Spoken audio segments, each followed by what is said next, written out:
pending. My name is Anne-Marie. I am the proprietor of A New Day, New Way with Anne-Marie. That's the page you found this on. Hopefully you're tuning in to hear something about communication today. That's what we're talking about. It's a series I'm going to have two parts of. This is part one regarding listening. You can catch that on my blog. It's at homewithanemarie.com. I will have the ebook out by the end of the week, and it's going to be a bit more in-depth than this live, and certainly a bit more in-depth than the blog.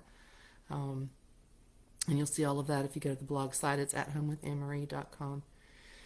So also you'll be seeing this if you're in my group, which is, of course, New Day, New Way, the group for excellence and vision. If you are a member of my group, thanks for tuning in, even if it's on the replay. And if you would like to join my group, I can help you do that. You just have to let me know in the comments. Okay, well, it's not going to let me know if anyone's here. So if you're here and I don't see you, thanks for stopping by. Let me know who you are in the comments. If it ever lets me see, I will welcome you by name. And if you're watching this on replay, again, please just put hashtag replay. The pinned comment at the bottom does let you know that I have a free PDF called Creating Time. I'd be happy to send you if you want to put that in the comments as well. And if you have any questions or anything as we go through. It's telling me I have a weird internet connection. I'm not sure what that's about. My internet connection is fine. And it says strong. So, I'm not sure what that's about either. Okay. All right, well, my apologies. I don't know what's going on with Facebook today. I go live the same way every time, so I have no idea. So, listening. All right, communications, we all know are an integral part of everything that we do, no matter who we're communicating with. And we've been concentrating up to this point on how we communicate with ourselves, which is critical because we can't expect to have meaningful or productive communications with other people if we can't have meaningful and productive communications with ourselves. All right, it tells me that there are two viewing, but it will not show you guys to me. It just hasn't changed that over. So whoever you are, thank you for attending. We're going to begin today by talking about a certain type of listening. Now, this is not the kind of listening like when we were kids and your parents said, and we said it to our kids, you're not listening to me, because, let's face it, we were kids and we probably weren't listening to them, just like our kids, weren't listening to us. Not that kind of listening. Ever been in an argument with someone and they say that? Or it's starting to become an argument, maybe just a slight little conversation that's getting a little, and they, you're not listening to me. And I'm sure we've said that. I know that I have. Well, we've all had these kind of, I hate to call every one of them an argument, but basically if you're batting back and forth and nobody's getting anywhere, it's an argument. So we'll take that example first. And an argument usually means that one or both parties is emotional. And the two parties involved can be emotional for different reasons. You think about that. You've had arguments with friends or family or significant other, children. Somebody's usually, well, they're both usually mad, but for different reasons. Somebody could be way more involved in the relationship than somebody else, or they could, be emotional for some other reason and then just frustrated and the madness comes out or the anger and whatever. And so voices get raised, people try to talk over each other or they cut each other off. And we can't really call that communication because nothing's getting through. And that's where we're going with this. So usually if you say something like, you're not listening to me, then what you get back is, I heard what you said. And maybe they did. They heard the words you said, but what they heard in the words is a whole other ballgame. And we're going to go there in just a second. They can tell you back what you said. They can usually tell you back verbatim what you said. But sometimes they'll even embellish what you said, or they'll put a connotation on it, and you understand immediately that what they heard wasn't what you meant, and then all of a sudden, there's the breakdown in communication. Not totally your fault because you could have said it better, not totally their fault, but they could have, they could have heard it from a better perspective. So you end up in a situation where you're both emotionally banging your heads against the wall. Nobody's going to get anywhere because nobody's hearing what the other person is saying. And that's where the frustration lies. It's not, I mean, they say and you say, you're not listening to me. But what the frustration is I'm not being heard. I've had, arguments with both my spouses and my kids and with my siblings, and we've all had them. And possibly most of us, we're pretty intelligent people. Upset about is not that they didn't hear what you said because they just repeated it back to you. It's that that you were not heard. You were not heard like all the way through. And so that's because we listen to respond. And it's not always a bad thing. It's not a bad situation when you're listening to respond. I know that I've been in plenty of these argument type things where you're waiting for them to get done because you've got a retort ready, or you've got, you're going to plow them over. You've got all these things you want to say. And so you hear it and you absorb it, but you don't understand it. And so that's listening to respond.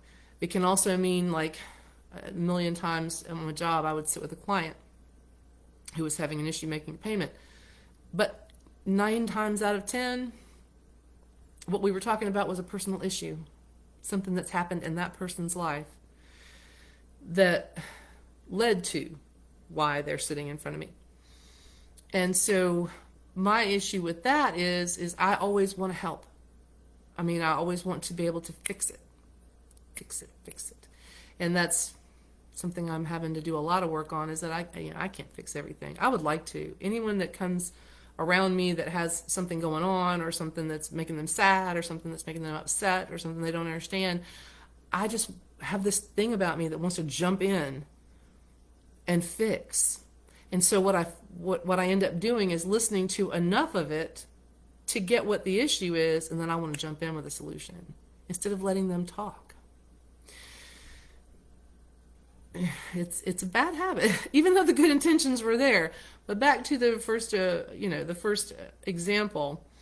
Now, just picture this for a minute. If you start into what's going to be a disagreement, you know that somebody else is already frustrated about something. They're grumbling under their breath, or they're mumbling things, and they are short with you. And most of us, our first response is, "Hey, I didn't deserve that. What are you being short with me for? Would you snap my head off?" We all had $1 for every time we said that. We could all retire and go to the Bahamas. So instead of stopping and realizing that there's something else going on that doesn't involve us, we jump back with a retort, and then it's on. And then it's on, the back and forth. And nothing gets done except feelings get hurt. And if it escalates a lot, things get said that are hurtful. Because, let's face it, you're really only going to have those kind of arguments with people you care about, no matter what category in life they fall into. And then those are the people that are capable of hurting your feelings because you care about them. So rather than the instantaneous, hey, and the offense, hey, whoa, which there's a time for that, but if you're trying to avoid having a set to, or an argument, or a row, what would it look like if you just kind of said, okay, I'm just going to sit here and really listen and let them talk? So they go to talking, and you don't say anything, and you're not sitting there like this, or like you're giving off the fact, I'm just going to sit here and ignore you. We've all done it. It's not a mind game that we're playing. We're literally sitting, and if they're pacing, you're watching them, and if they're sitting, whatever, you might be looking at the back of them because they've turned away from you, but you're listening to what they're saying. And once the initial stupid comments, get past, I promise you, within a few minutes, the real issue is going to come out. If you let someone talk unimpeded, I know that's happened to me. Somebody is kind enough to let me talk unimpeded, the real issue is going to come out. And so rather than getting into an argument and saying things that once they're said they can't be taken back, maybe what does that look like? It's hard. I can tell you many times, in spite of learning this and putting this into practice and all that I've known for all these years, many, many, many times waded in, just caught me at the wrong moment, or, tired, stressed, had a long day, and the wrong comment caught me at the wrong moment. And it was like, really, knowing while I'm doing it, wading into that it's going to be an argument with whoever. It could be one of my, it could have been back in the day, one of my kids, or, my spouse, or whatever. And so going into that, you're letting your emotions lead the way. And in more cases than I can't even, it would take me a while to come up with a case where letting your emotions lead the way is always a good thing, because it usually isn't. You let your emotions be and you acknowledge them, but they can't lead the way to what's coming out of your mouth, because most of the time it's going to be something you wish you hadn't said. You're going to say too much. People that are most close to you, let's face it, we know how to push their buttons, they know how to push our buttons. And the whole point is to not want to push the buttons. The whole point is to not push the buttons. It's not something not somewhere that you want to go. Now, there are situations, and this is the disclaimer here, there's going to be situations where it's already heated when you walk in, and it's best just to walk away. I've known some of those. I know some of you have known some of those. I've counseled women on this. There are those situations where you just don't need to sit there and listen. You need to go.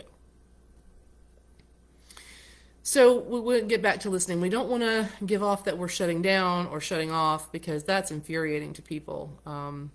I've had those people in my life where, something comes to a head between two people, and one person just checks out and doesn't say anything, just sits there with a blank stare on their face.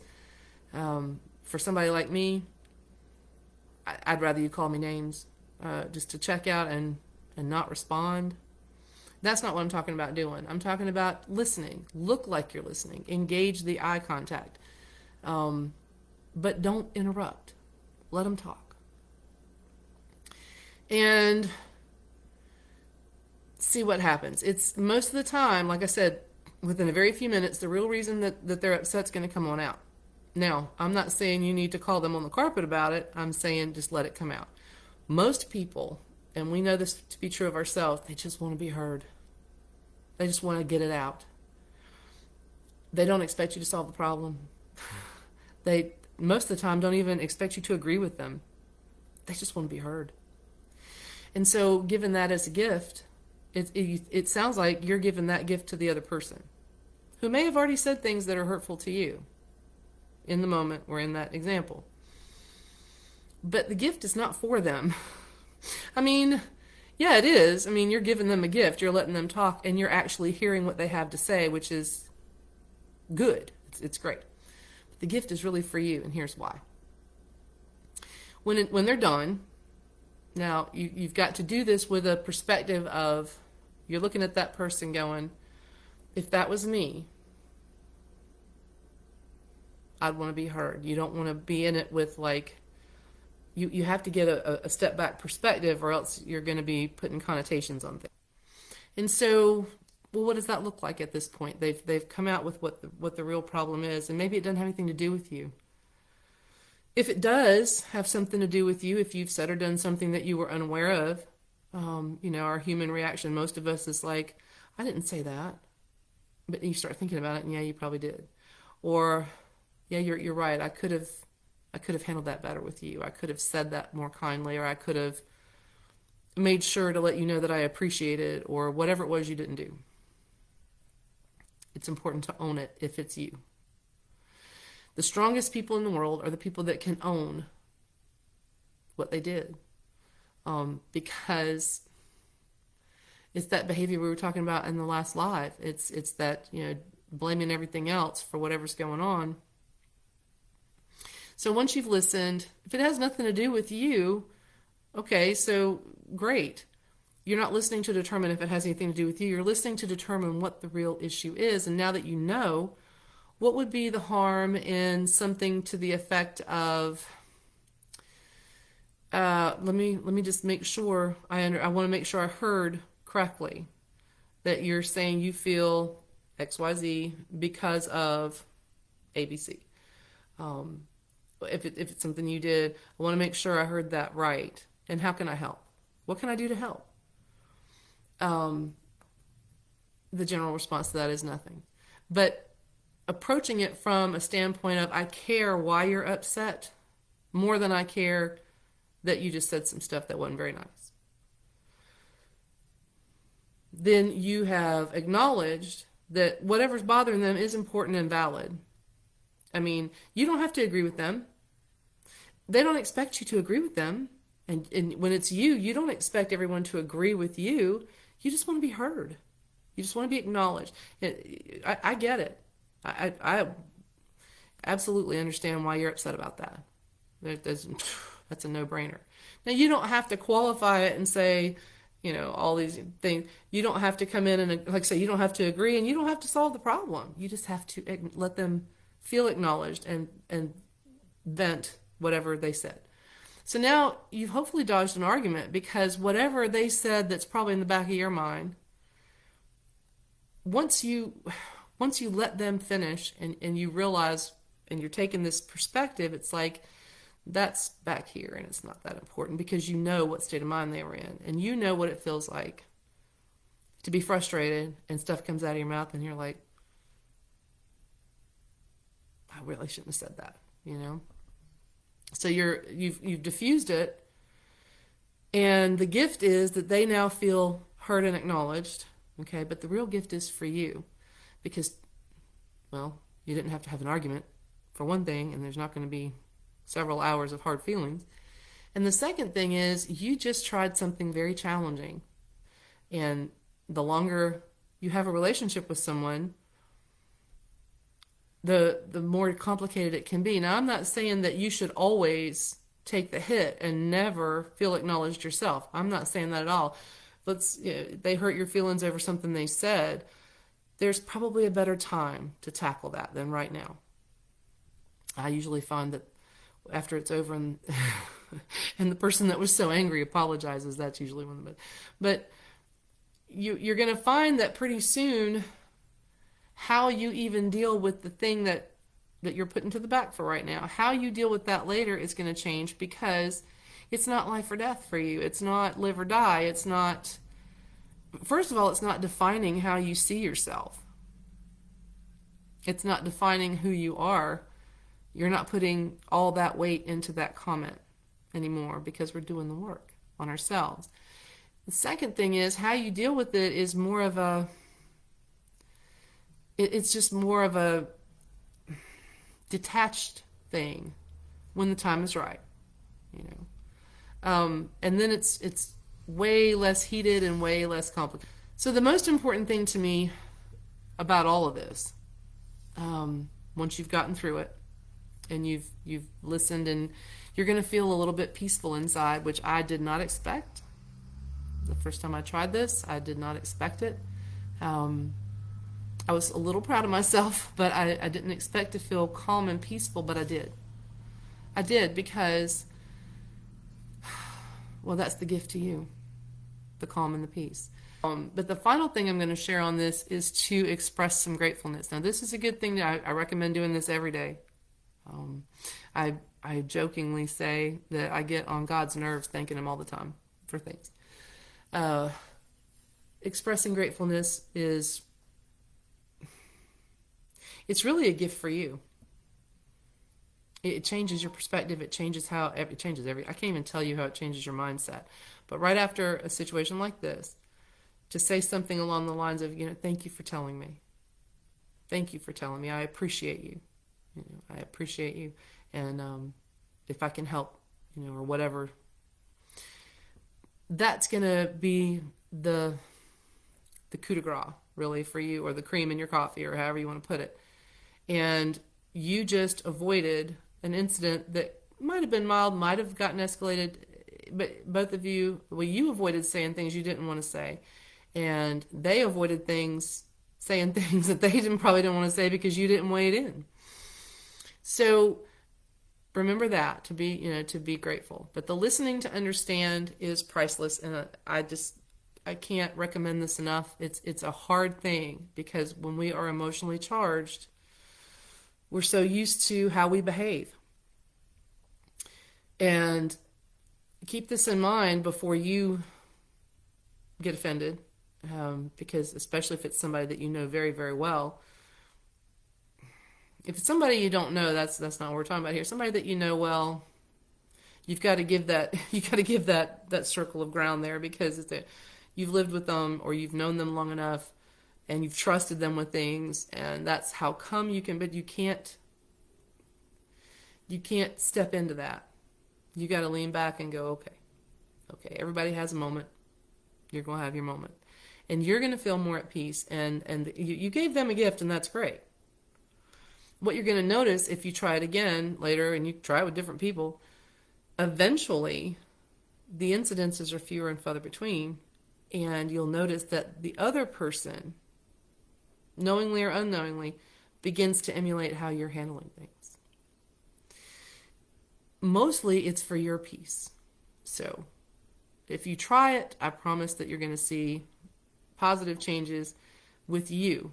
And the more positive changes you make with you, the more you're going to see in the people around you, the people you interact with, the people that you care about.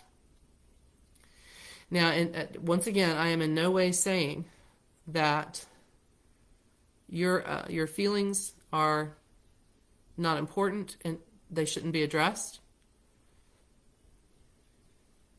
Okay, I'm not sure what that did. Facebook is just having a moment today. You're important and you matter. Your feelings matter. But here's the secret, okay?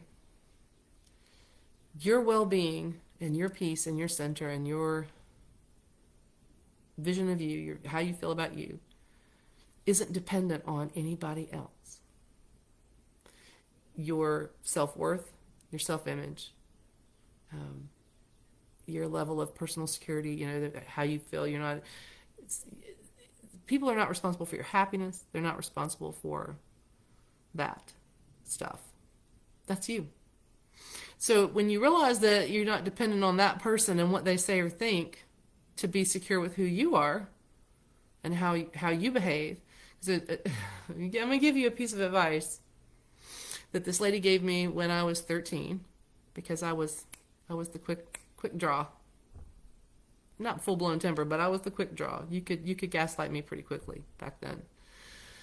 She said to me, Anne-Marie, you're only responsible for your own actions, not anybody else's.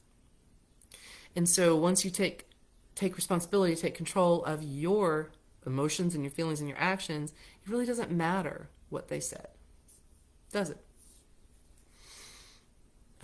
I've been called every name in the book, and some that are not in the book. And it used to hurt. And the most liberating thing was when I realized that who I am and what I'm capable of and what I bring to the table and why I'm here, none of that has anything to do with what somebody else says or thinks. And that includes the spouse. Now, you love them, but you don't hang your life on them. You don't hang your self-worth on them. And once you realize that inner peace, it's just such a huge gift. And listening to understand is one of the quickest ways to help you get there. And then the first time you notice somebody doing it for you, what a gift. So again, I apologize for the interruption. I still don't know if anybody found their way over here. Nope. Everybody's going to be watching this on replay. But we'll go ahead and say again, this is New Day, New Way with Anne-Marie. I am the proprietor of the page. This is also streaming live in my New Day group, Excellence in Vision. If you would like to join the group, I initially created the group to help budding entrepreneurs. I've since just opened that up. Anybody that wants to pursue excellence in their life and chase their vision, you're welcome. We want to share ideas. We want to support you. We want to impart information. If you want to join the group, please put it in the comments. If you're here watching this after, hashtag replay in the comments. And the pinned comment is probably not there because it's not in the event anymore. But I have a free PDF called Create Time. It's kind of a lifesaver when you're scheduling. If you would like that, please also put that in the comments. I will catch it when you comment back on the replay. So thanks for joining me today, whatever day it is that you're joining me. I want to leave you with this. Never forget, there's nobody else like you. There's nobody else like you. And that's a good thing. All right, until next time, take good care.